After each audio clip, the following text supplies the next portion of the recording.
कामगार विरोधी 4 श्रमसंहिता विरोधात सीटूचा मुरबाडमध्ये रास्ता रोको।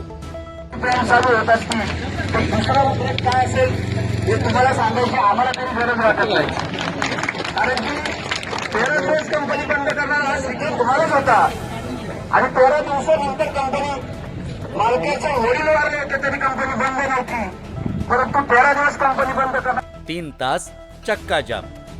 केंद्र सरकारने लागू केलेल्या कामगार विरोधी 4 नवीन श्रमसंहिता रद्द कराव्यात। कंत्राटी व हंगामी कामगारांना कायम करावे। 8 तासांच्या कामासाठी किमान 30,000 रुपये वेतन लागू करावे। समान कामाला समान वेतन द्यावे आदी मागण्यांसाठी भारतीय ट्रेड युनियन केंद्र सीटूतर्फे 12 फेब्रुवारी 2026 रोजी मुरबाड कल्याण महामार्गावर रास्ता रोको आंदोलन करण्यात आले।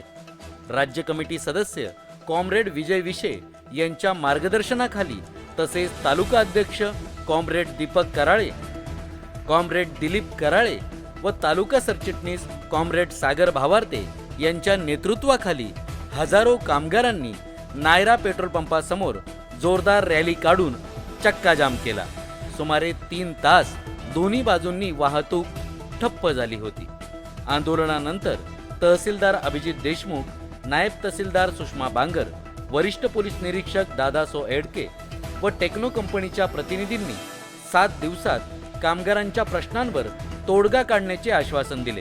त्यानंतर आंदोलन तुर्तास स्थगित करून रस्ता मोकळा करण्यात आला। या आंदोलनात विविध औद्योगिक कंपन्यांतील कामगार, पदाधिकारी, महिला वर्ग व तालुक्यातील अनेक मान्यवर मोठ्या संख्येने उपस्थित होते। वृत्तसंकलन शिवगर्जना न्यूज मुरबाड।